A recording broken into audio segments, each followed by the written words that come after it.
Good evening, Destiny and friends. As you can see, I am not Apostle Brown. My name is Patrice Horton, and I am one of the elders at Destiny International Ministries, as well as a licensed clinical mental health counselor.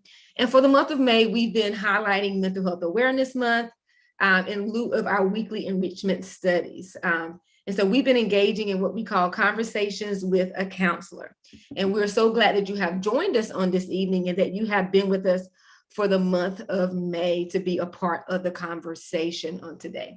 So tonight, we're going to be concluding our mental health awareness series. And we're going to be discussing coping with uncertainty and change. So tonight's topic or tonight's conversation is going to be centered around coping with uncertainty and change.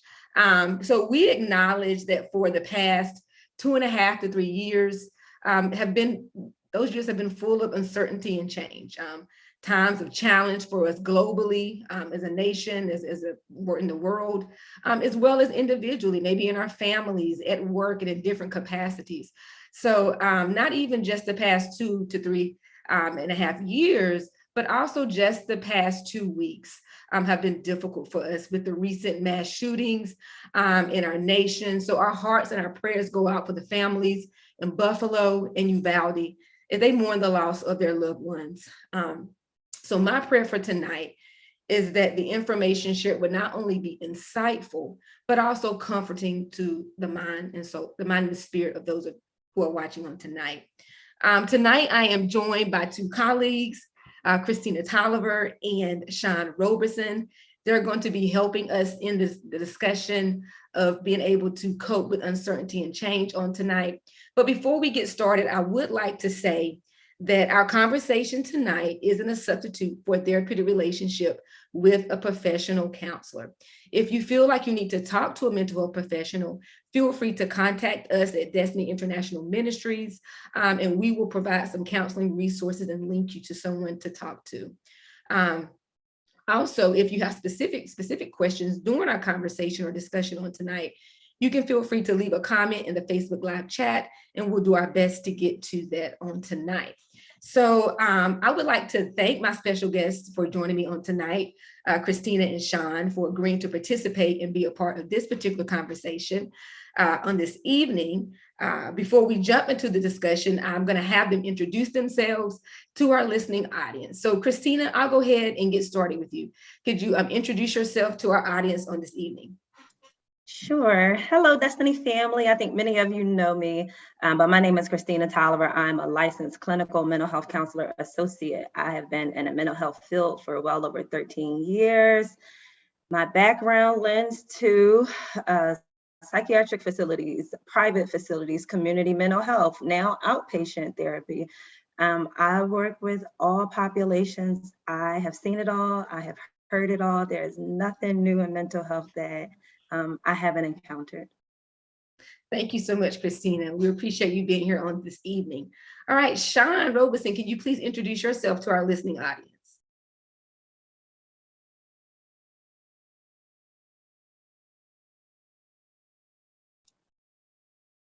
Sean, let's see. There we go. Unmute yourself. I'm talking into the air. No worries, no worries. Yes, so I am Sean Roberson. Glad to be here. I am a licensed clinical mental health counselor in Winston-Salem. I currently have my own private practice. I've been doing my private practice for 6 years now, and since the pandemic, it's been virtual.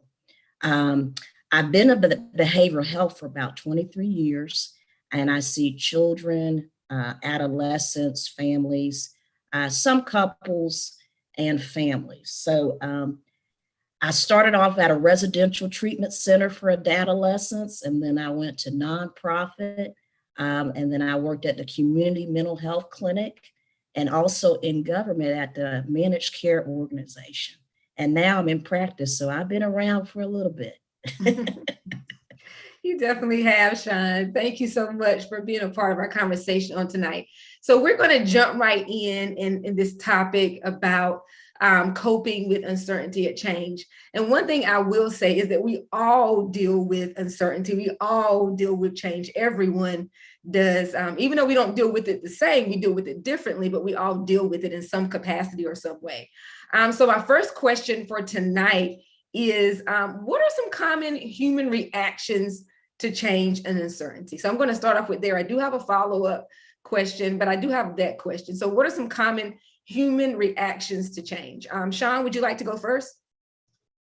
Yeah, I think some common human reactions is the resistance. I would say resistance to even wanting to change and questioning if there's a reason that they need to change, especially if things have been working out so well and the way they've been doing things have been working out so well.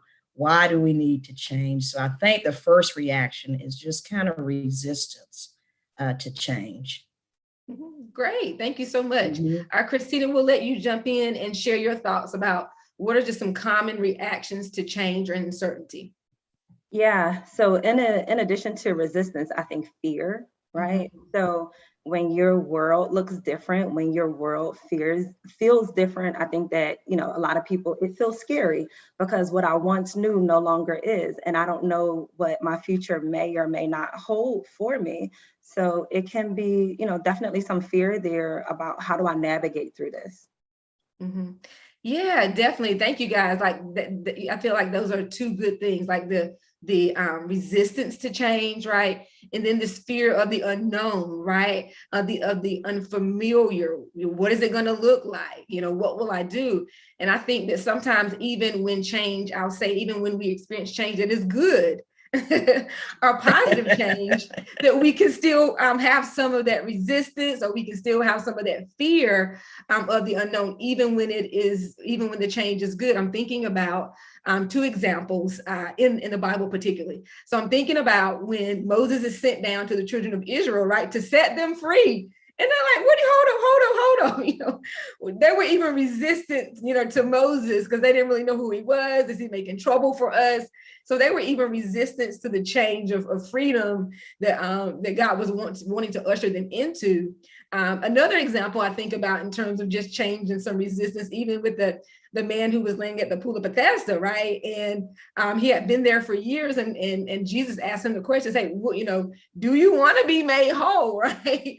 And it seems like, why would he ask him that question, right? Of course he wants to be made whole.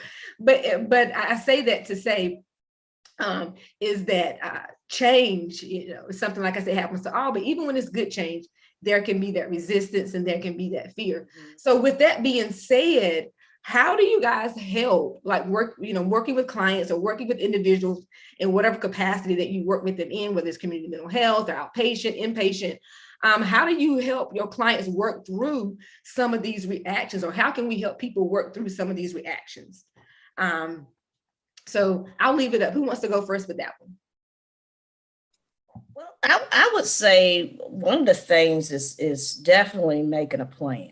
Mm-hmm. Okay, because sometimes we can get overwhelmed with co-occurring changes going on. Mm-hmm. And sometimes there's 2 or 3 life areas that are undergoing change. And so we can get kind of lost in that, not know what to do and get kind of overwhelmed. So making a plan of what areas that do I need to focus on mm-hmm. to make those changes right now. Mm-hmm. Okay. And so whatever needs immediate attention, immediate change, that's the area we'll focus on first. Mm-hmm. So just kind of making a plan, and then also maybe coming up with some steps to work towards making those changes. Yeah, great. Thank you so much, Sean. Mm-hmm. Tina, I'll let you go ahead and chime in as well. How can we help people work through these common reactions to change? Yeah, I think that is great to absolutely make a plan so that they have a strategy to use. But I also empowering people, right? So let's reflect back, right? Like, how did you handle change previously, right? Yeah, What was the hardest thing that you ever went through? How did you work through that? So really kind of minimizing that fear and really empowering them and letting them know, like, yeah, it's difficult, but you've done difficult things before, right? And Mhm. this may look difficult, this may feel difficult, it may smell difficult, but you can do it, right? So I think sometimes just planting that little seed of hope, letting them know that you can do this, right? Just kind of helps them minimize some of that fear again with being uncertain. Yeah, definitely. I agree that those are very good responses, especially the change and reminding people that, yes, you know, you've dealt with challenging and difficult things before, and putting them in remembrance of that, because sometimes when we're facing new situations, we don't necessarily think about, or we don't take the moments to reflect about all the things I've been able to handle, all the things I've been able to kind of come through, and what were the skills, what were the tools, how did I get through that? And so they already have resources and tools and skills. And sometimes it's just reminding them about that, like you said, to empower them. And then something you mentioned, Sean, was like, hey, let's take this, let's break this down into steps if we need to, if it seems overwhelming. I recently posted something on social media in terms of like, you know, just instead of looking at the entire staircase, let's look at what the step in front of us, right? And so it goes back to that saying in terms of, you know, how do you eat an elephant, right? Yeah. How do you address, or how do you tackle something that's huge and big? One bite at a time, right? And so I think just reminding people that when they have tools and they have resources and skills that they have used before to manage difficulty or uncertainty or change, and then helping them kind of, if the big picture is too much for them, helping them break it down into smaller pieces that are more manageable and actionable to take step towards. So thank you guys very much for those responses to those particular questions. So this is another question that I have, and I've been thinking about in terms of, like, just in general, what causes us to just struggle with change in general, like had to struggle with dealing with change. Like, why is it so difficult sometimes to deal with change, or to you know, to navigate change? Christina, I'm gonna have you start this one first, okay? Sure. So what causes us to struggle? I think, again, part of it is just that fear factor, right? Because we don't know what is lying ahead. We may have an outcome that we want to happen, but we don't know, right? So when there are things out of our control, like when we look at the pandemic, right? When the pandemic first happened, there was a lot of fear. There was so much change. I think for me personally, like just professionally, my company merged with another company. People that I had worked with for years were being let go. My entire department at that time, you know, were like dropping like flies. So for me, it felt scary. I didn't know how to navigate through that. And then not professionally, but when we look at the church, right? So how we knew the church pre-pandemic, it is completely different from what the church is now, you know, just in terms of everything, right? So what do you do when you are in this space when both of your worlds that you knew, like the back of your hand, are, you know, it's just completely different?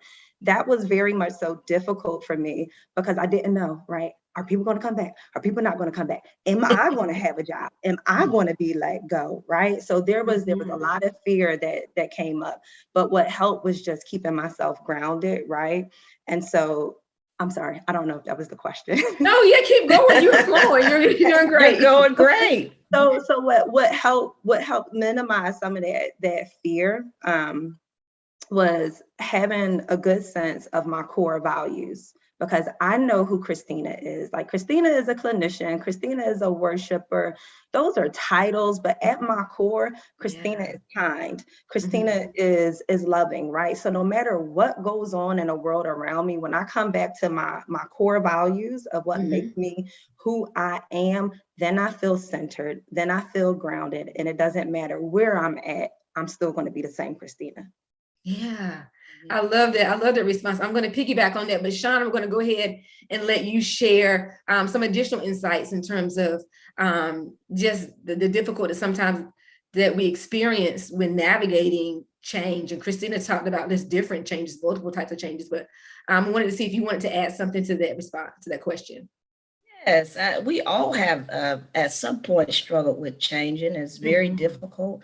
But ever since we came out of our mother's womb, we've been conditioned. And so there's a saying that says we're creatures of habit. So we've been trained to do things certain ways, even from birth. And those things that we've been trained in have been ingrained in us, And so those patterns, those habits, it takes a while they say 21 to 28 days to create a new habit. And so, yeah, I would say based on that research, we're going to struggle with some change based on how biologically we're made. We adapt, but we also have to, we have to adjust, and it takes time for us to adjust to change. Yeah. And I think I love both of your responses, because part of it is just normalizing the fact that, we may experience a lot of different emotions when we are in transition, or when we are in a change, or when we're facing uncertainty. As you mentioned, we do tend to kind of get set into our ways and patterns and ways of doing things, which we find comfort. Those kind of habits and those routines create comfort for us. And so when that is kind of shaken, then that definitely creates some discomfort for us. One of the things I wanted to go back to address in terms of something that Christina, that you mentioned, was like grounding yourself, right? And just kind of going back to your core values, and realizing that even though things around me are changing, these are my core values. Like, these are things are remaining constant. And that's something that makes me think about, one thing that I take comfort personally in knowing is that we serve a God that never changes, right? And so that, like, his love for us never changes, right? His mercies don't run out. And so when things around me are changing, I can take solace, I can take comfort in knowing that God never changes, right? And so I can ground or center myself in knowing that no matter what's happening around me, I take comfort that, God is still there, right? The scripture talks about him being very present in the time of trouble and time of need. And so sometimes when we have our world is kind of being turned upside down, it does give us comfort in knowing that there are some constants, right? There's some things that don't change, and being able to center and focusing on those things that are not changing. And it also makes me think about also focusing on those things that we have control over.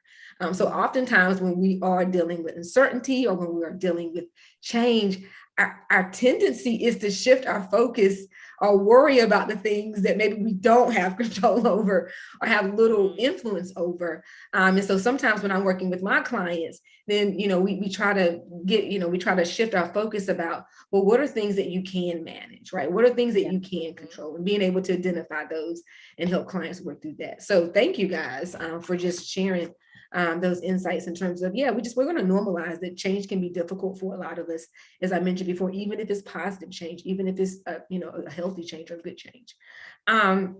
So with that being said, let's kind of shift a little bit, and let's talk about what are some ways to cope with change and uncertainty. So, and let's talk about some healthy ways. I mean, you guys can throw out some unhealthy ways, but let's talk about maybe some healthy ways that we can cope with change and uncertainty. So what are some maybe practical things that people can do, or practical or spiritual, but what are some ways that we can cope with change and uncertainty? And let's see, Christina, I'm going to throw it off to you for this one. Okay, healthy ways to cope with change. One, I think we kind of hit on this, would just be to strategize, right? Like, let's try to develop some game plan in terms of, okay, what is most important? What do I need to address first, right? So that hierarchy of needs. Strategizing, making time for self-care. right? Because when things are just kind of coming at you and you're feeling overwhelmed, it is very easy to lose sight of self. And when we start to lose sight of self, we start to neglect our needs, right? Sometimes when people are going through things like that are just like very heavy, very difficult, they don't know what is going on next. And when you check in, well, did you eat today? You know, did you remember to take your medication? Did you take care of your hygiene needs? So just basic things, you know, in terms of maintaining self-care, those are positive ways that people cope with change. A lot of times we see negative coping skills really start to manifest. You see some addictions that may start to arise, right? Especially with addictions, it's due to a loss of control. So when we look at things feeling uncertain or change, right, you're no longer in control. So you may see like increases in substance use, or you may see like increases in compulsive behaviors like gambling and things like that. Other individuals may choose like forms of self-harm. So there are a lot of different ways that people cope, but we want to make sure that we are using ways that are healthy ways to cope, safe ways to cope. And then there are biblical ways that we cope just with faith, right? So we pray. It may cause you to fast. It may cause you to just be more connected with your community of faith, right? So not being that lone soldier, let me reach out and talk to someone. And talk to a therapist. Yeah, thank you so much, Christina. Yeah, we don't want to isolate. Sometimes the tendency is when we are going through or we're experiencing things that are challenging or overwhelming, we can isolate ourselves and from other people. So thank you so much. All right, Sean, I'm going to let you weigh in terms of some ways that we can cope with change and uncertainty, some healthy versus some unhealthy things you may have seen. Well, you hit on a few things, Patrice and Tina. So one thing is, understanding what you can control, right? And so the things that we can control, as Tina mentioned, is, what are we eating? Are we eating healthy? Are we exercising? Are we getting proper sleep and rest? Are we taking our medication? And so those things, are going to be consistent because we know we have control over those things. But there's things on the external that we may not have control over, and that's okay, because we know that things are always subject to change. So we found out during the pandemic, there were both healthy and unhealthy coping strategies people adopted. We see more people going outside, exercising. We also see more people connecting with family and friends, maybe family and friends they haven't heard from in 10 or 20 years. I had connected with a friend I haven't seen and I haven't heard from in 9 years. And so, definitely reaching out, making sure you're reaching out to family and friends. And you never know, somebody could be experiencing the same thing you're experiencing. And that's a pleasure to know that you have that support. Now, there are some people that were using certain strategies even before the pandemic to cope with stress, and it was just heightened, as Tina mentioned, the substance use, overeating, isolation is a big thing, especially, if the stress can be so overwhelming, some people kind of withdraw because it may be too much for them. So, definitely there's some unhealthy things that people are doing, but I see more healthier things that people are adapting. And as you mentioned, reaching out for professional support has been really on the rise. And so that mental health awareness is listen, it's everywhere now. And so people are reaching out, and I think that's a great thing. I think that's a great, healthy strategy, a coping strategy to talk to a professional. I think that's awesome. Great. Can I answer that?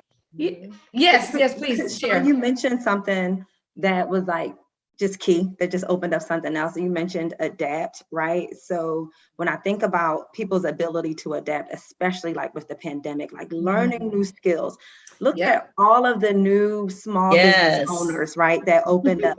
People were making face masks. They were whipping out them sewing machines. Yes, they I was were. so mad that I never learned how to sew because I probably could have been in a new tax bracket last year trying to a face mask. So there can be like some positive that do come with change, because it can push you into another place, right? Like when you get to that point, you recognize that I don't know what's going to happen, but I don't have to stay here. Things don't have to look the same. So it can motivate you to do things that maybe you wanted to do before, but you never had the time, or you never really had the wherewithal to do so.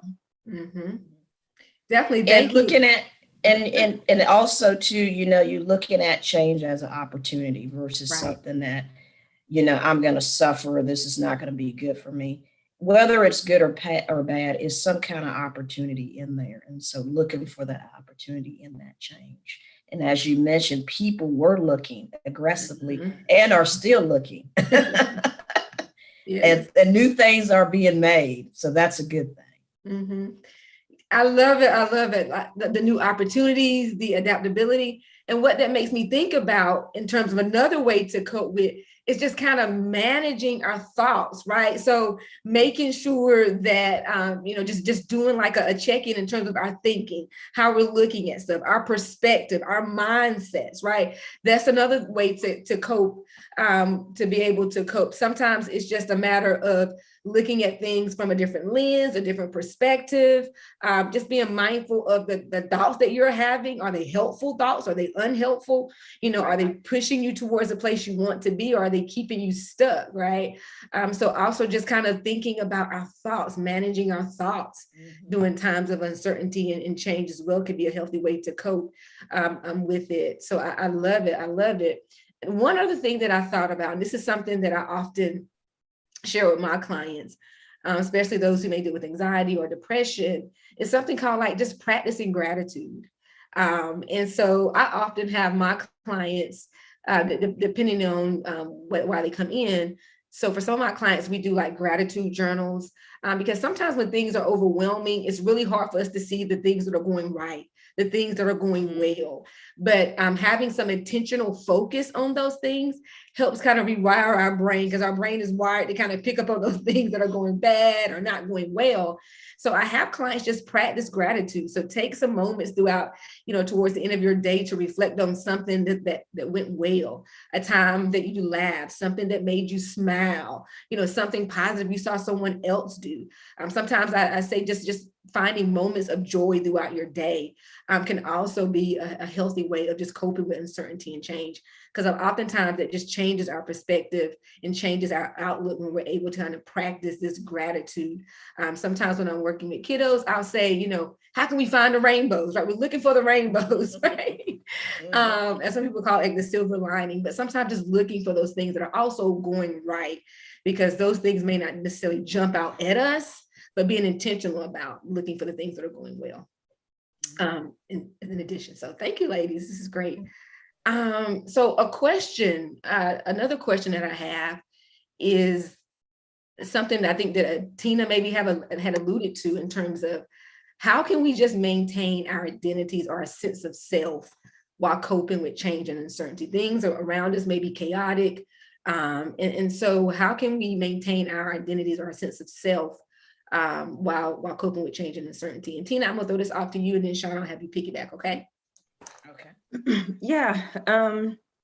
For me, it just, again, comes back to core values, right? So knowing who I am, I found that when my core values have been rooted in things that are superficial, then when uncertainty and change comes, it is hard to deal with, right? So my core value is rooted in like my income, or if my core value is rooted in a title, what happens when I lose my job, right? And I no longer have an income, or I no longer have a title, right? So now I am completely lost. But when my core values are things that aren't tangible, like physically tangible, but intrinsically tangible, it helps to make you, it helps to minimize that change and uncertainty, because you can come back to knowing who you are. I know that I'm a child of God. I know what his promises are for me, right? So the world may be flopped upside down, but I serve a God who still sits high and looks low, right? I know that I'm a mom. That is me, right? So when everything is going on around me, that gratitude part, right? Coming back, being thankful, being grateful just for things that we have. Yeah. Great. Thank you, Christina. I love that. So just being able to kind of go within, right? And determine like, these are the things that comprise, or these are the things that really make up who I am, like on the inside, right? Some of those internal things. Great. Sean, go ahead, and I'm going to have you also respond to that question. Yeah, I don't have much to add to that. Tina did great with, hey, listen, it's not about the roles we have in life, right? It's about what's inside. And that's where our identity come from, because as you mentioned, if you're, for instance, a runner and you lose your legs or you get injured, you're no longer going to be a runner anymore. So now where's your identity placed? So a lot of times we do have misplaced identity, and we think we're finding our fulfillment in that. But as you mentioned, once it's taken away, then what do you have, right? Your spiritual self, right? And then, of course, your humanity, you being human, those natural things that we need to take care of ourselves. So, and again, just to kind of just reiterate what we're talking about, the basic needs, the hierarchy, placing your identity. Hey, am I taking care of myself and my physical needs, my needs for connection, my needs, my spiritual needs, all those needs in the hierarchy. Yeah, definitely. And I think that sometimes you guys hit it on the head, that sometimes these things kind of, when uncertainty or when change or when things like this happens, it really causes us to reflect deeper on just who we are and the things that are important to us. And we saw this in the pandemic. A lot of people, as you guys have already mentioned, connecting with family, community, those things being huge. So when we have these times of uncertainty or we deal with change, sometimes it can definitely help us to be able to identify the things that are really important, the things that really matter to us, because sometimes we can put focus and we can put emphasis on things that at the end of the day, they may not carry as much weight, or they may not really matter as much as those things like community, like our family, like knowing who we are, like our faith, being having values that lead and guide us, those things that help us become resilient, right? So we talk about resiliency factors or protective factors, right? Those are the things that kind of help us weather the storms. And for a lot of us, so this is, for a lot of us, probably those who are viewing our faith is a big piece, right? That piece, that core foundation, that firm foundation in which we stand. And so I think it's important that when we do face uncertainty and change, that it's nice to know that there's some things that remain constant. It's nice to know that, it's great to know that there's some things that we can always depend on, or people we can always depend on and rely on. And so that's one of the things that I tend to go back to, is a God that he never changes. He's the same yesterday, today, and forevermore. His character doesn't change. His nature doesn't change. He doesn't flip the script on us, right? Or any of those things. And so it's so nice for me. I can take comfort in knowing that I have a God that's still there, because he promised never to leave nor forsake me. That I have a God that even when I mess up and make a mistake, he still loves me, right? He grants me brand new mercies every morning. And I think just focusing on those things in terms of who am I at the core, and leading with that. So great. So this is a great, did you want to say something? Okay. Yeah, so just kind of just adding to that too, with, during the pandemic, people are realizing what's really important. And so I've had so many people talk about getting rid of things in their house, how they've had too much of things. And so identifying with the things they have. And I even had a neighbor said she had, 2 cars, and there's one she doesn't even use, don't even know what to do with it. And so our value can be placed in things, and we can get wrapped into that until, you realize what's really important. There's lives being lost. There's, people homeless on the street. People need food. People are getting sick out here. There's a lot of violence. And so people are moving away from, hey, I'm putting my value in what I have, the materialistic stuff that I have. So it's more important to put value with what you have on the inside. Yeah. Great.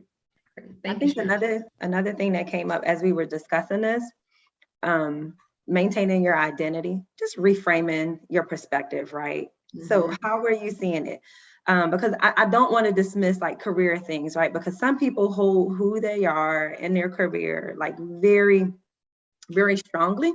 And I can remember being in a place when I mentioned that my job was merging, and I was like, oh my God, am I going to lose my job? Like, am I next? What's going on? And then when I started to reframe it, and I was like, I am in a profession that will never go out, right? Like there will always be mental health. So if I do lose my job, do I want to lose my job? No. Will it be the worst thing that ever happened to me? No. But are there like so many other opportunities, so many companies, like what other doors can open, for me? So sometimes maintaining your identity may just be like looking at it a little different, right? Considering other thoughts and other avenues that might come about. Yeah, and that makes me think about something I think we've all been saying in terms of, is our identity in those things, right? Do we get our identity from our job? Do we get our identity from these external things? And being able to say at the end of the day, if you do get your identity from those things, then that will probably impact you maybe a lot more significantly than someone who does not have their identity rooted and grounded in their role or their title or what they do.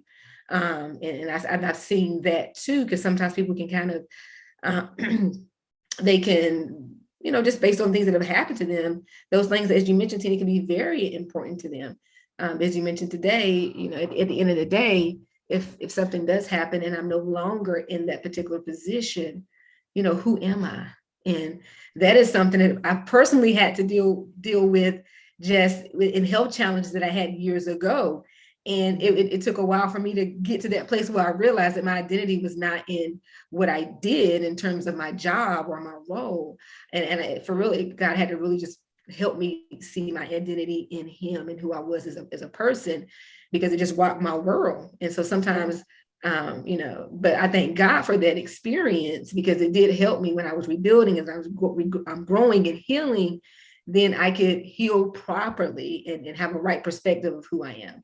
So this is a great segue into like our last question. And I have a couple of things I'm going to say in terms of how can the church, right? So, this is being broadcast on our Destiny International's Ministries Facebook church page. How can the church be instrumental in helping people cope during times of uncertainty and unrest or distress? So what is the role of the church, and how can the church be instrumental in helping people deal with times of uncertainty and change? Sean, I'm gonna let you start with this. Yeah, sure. I was thinking about how we're called to be a light, right? And so even in the midst of darkness, we see mass shootings going on, a lot of social unrest, racism, just mass violence all over. But we're still called to be a light. Yeah. And so I think to partner with the community causes, whatever that might be, it could be supporting food banks or the homeless population, or support, helping with the sex trafficking. Being a light, whatever cause you want to support, I think that's great. That will be instrumental for helping people, because when you put your mind on a cause and other things, you're not focusing so much on yourself. And also, you're not focusing too much on the dark. The darkness is out there. It'll always be out there. Yeah. But you know that you're being a light. You're doing your part to be a light, regardless of what's going on out here. Mm-hmm. Great. Thank you so much, Sean. Mm-hmm. Tina, how can the church be instrumental in helping people cope during times of uncertainty and unrest or distress? Yeah, I think one of the most simple, but probably very impactful ways is just creating a space for it, right? So having those conversations, being willing to shift from like the normal scripted program to creating space for that, and then teaching it, right? So you have ministries that focus on giving, you have ministries that focus on, whatever that lane looks like. Spiritual leaders have a lot of influence, right? So using that platform of influence to really be transparent about what their experiences with change and uncertainty looks like.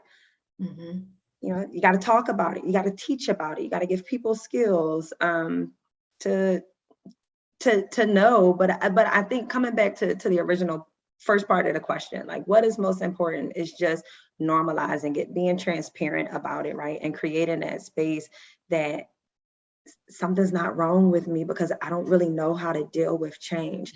Something's not wrong with me because, I'm praying, but it's not happening yet, right? So what better way than for a leader to kind of come in and plant that seed of normalcy with uncertainty and change? Yeah, exactly. I love both of your responses. Another thing I was thinking about as you guys were sharing is just like as Tina said, creating that safe place or safe space for people to just be, right? And to learn how to be with people, to sit with people when they are going through, right? To let them know that, hey, God is right here with you. Even in the midst of what you're going through, even in the midst of your struggles, even in the midst of heartbreak, even in the midst of turmoil, God is right here with you. And just being a listening ear. So oftentimes, because we have this desire to fix things and to fix people, that it's hard for us just to sit with people and listen to them and let them share and create that space without feeling the need to try to fix them or give them a, quote them a scripture or something like that. And we have to be very careful. This is a term that I learned when I was in grad school, like the spiritual bypass, right? Where we just try to gloss over things by giving people a scripture. Oh, you just keep on, and you just keep on keeping on or something like that. And no, allow people to feel what they feel. Allow people to share. Because so oftentimes we try to bypass our feelings, we try to circumvent certain things. And a part of the healing process, part of the growth process is really being able to allow ourselves to feel what we feel and to normalize like as Tina said, the experience and what we're going through. And just being there, right? To comfort people, just being there, just to create space, not that you're trying to fix it or come up with a solution, but just being there to listen and to lend the ear. And I love it also, Tina, you mentioned, and pastors do have tremendous platforms. So being able to use your platform to promote emotional wellness, just not the spiritual components, but the emotional, the total person, right? Body, spirit, and soul. So using that platform to promote emotional and mental wellness, in addition to spiritual and physical wellness as well. So I think those are some great practical things that leaders and pastors in the church can do, just to be there, to be able to support people, and also just being transparent, as you mentioned, about your particular struggles can also help people to know that, hey, I'm not alone, right? There are other people that have been through those things. And sometimes those things are very powerful for us, because sometimes when we're experiencing difficulties, we tend to think that we're some type of anomaly, and hasn't happened to anyone else or no one else has experienced that. But sometimes just hearing other people's testimonies or hearing other people's stories can give us strength and courage to kind of keep going on and to keep persevering. And so that's one of the things that I just kind of wanted to add to that. And one of the things that I did want to share briefly, and I want to thank you ladies for the conversation. I want to thank you ladies for your input, your wisdom, and your insight. I had a couple of things that I just wanted to share just in light of what's been going on in our society recently. And so one of the things that we've been talking about, this come up several times, is that self-care, right?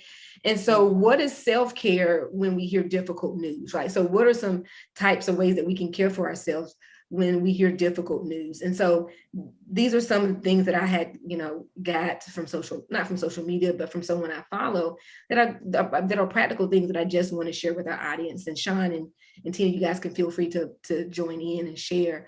But one of the ways that we can take care of ourselves when news is difficult is to what I call unplug and filter. Right. And this is one of the things I was telling my clients during the pandemic. Do not sit there and watch 24 hours of news. Do not sit there, and have yourself been inundated with all this information. So if you need if you need to do something, just take a break from the news, right? Take a break from social media if you need to, right? It's okay if you need to do that, right? And if you don't want to take a break from it, just put limits on how many times maybe you're going to check in on those things a day. So I'm going to check in maybe 1 or 2 times a day. So I'm going to filter what I take in, right? So, don't watch all those videos and read from sources. If you're going to get information, make sure you're getting it from trusted sources, right? Identify what your trusted sources are, but it's okay to unplug and to filter. Like if you don't want to sit there and watch the news or watch all the information feeds that are going up, all the stories and stuff like that, that's okay to unplug. And it's also okay to filter what you take in, right? Because we know that can impact how we feel as well. Also, it's something that I mentioned before. Feel the feelings. So when something tragic happens, it's normal to have a variety of feelings. You can feel sadness, anger, grief, confusion. All of these feelings are okay and all of them are valid. So don't exhaust your energy trying to make sense of how you feel. Just allow yourself to feel it, right? Another thing that we've also talked about tonight is getting support. Right. So make a plan to spend time with loved ones who are supportive. Make an appointment with a therapist, right? Or you can either find some type of supportive online group, right? Community. It's understandable, but the news may be triggering a lot of people.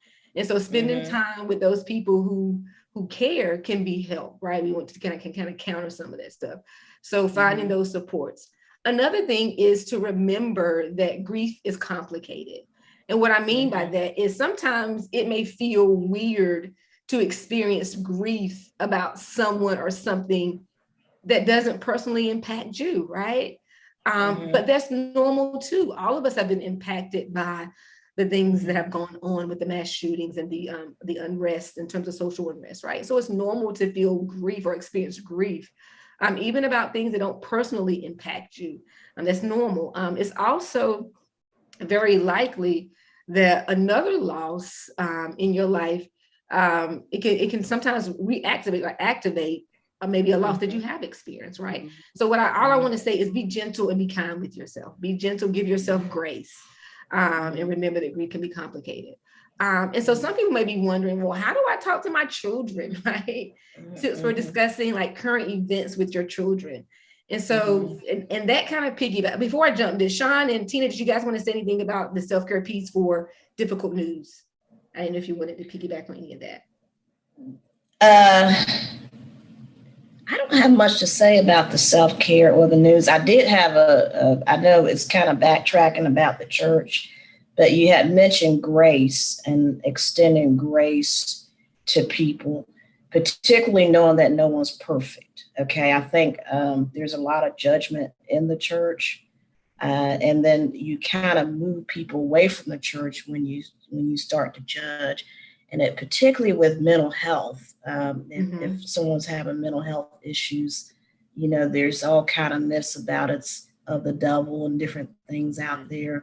And so if we can really extend grace to people, understand mental health, nobody's perfect, and really love people, I think that's going to really help keep people in the church, but also support them where they are.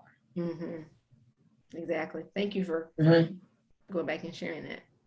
All right. So right quick, is our time before our time runs out. I did want to, just in case there was a parent watching and you're trying to figure out, well, how do I discuss these type of current events with my children? So I did want to just kind of share a couple of tips for that, and then we'll transition. So one of the things that we want to be able to do is we want to be able to create a safe space, right? So when we're approaching any type of subject with our child, It's always important to start by creating a safe space for you where both of you guys can feel like you can be honest and have an open discussion. And that kind of leads to kind of encouraging open discussion. So you can use things like open-ended questions, such as, what do you already know about this? Or how do you feel about this? Or what would you like to know? Or why do you think that, right? These help children think more deeply and be more willing to ask questions or voice their opinions without fear of consequences. Another thing is just answer the questions honestly, right? So being honest when talking about big issues with your children, especially teens, is key. For younger children, it's important to tell the truth, but you only want to share as much information as they need to know, right? You don't want to give them too much information, but just share what they need to know. And make sure you're putting it in terms and language in which they understand.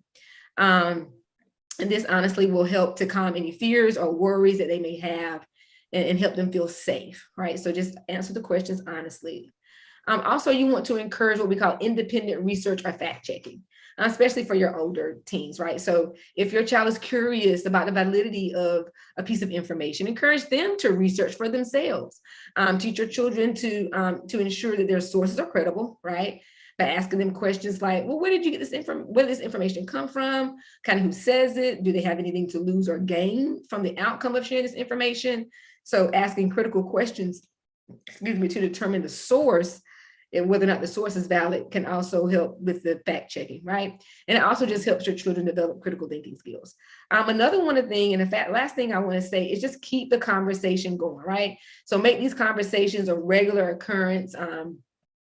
The more you have these type of open and honest discussions with your children, the more likely they'll be able to come to you and talk with questions or come to you with advice. Even as they start to talk about different issues. So I did just want to share those things because I know that we, in lieu of just what's happened recently in the past few weeks, I wanted to make sure that I shared some type of tips for just self-care when we hear difficult news, as well as some ways that we can talk to our children about current events. And Sean or Tina, did you have anything that you want to piggyback or say about just tips for sharing big current events with your children? I say the last thing that you mentioned was sharing the conversation, but I would say start the conversation, because a lot of times with parents, we think that, oh, I don't need to address this with my child, right? Like they don't know that, but kids have their own language, whether they are in 1st grade or 11th grade. Those conversations that go on the bus, those conversations that occur at the school lunch when you are not there, they are more apt and more aware than what we may want them to be exposed to. So most importantly, you have to start the conversation, and it gives room for a lot of things, like how do I want you to respond in those situations? Just planning ahead sometimes can be helpful. It's a conversation that unfortunately I've had to have several times with my children, and that fact checking thing is spot on, because we were driving to school this morning and one of them, 50 kids got shot, and I'm like, no, 50 kids did not get shot. So just being able to provide them like with accurate information that is language friendly, and then just kind of bringing them back, right? You guys are safe. You guys are, our environment hasn't been disturbed. So, just gotta have that conversation and not ignore it. Exactly. Thank you. I definitely agree. Like, I know I said, keep the conversation going, but it has to start, right? Starting that conversation.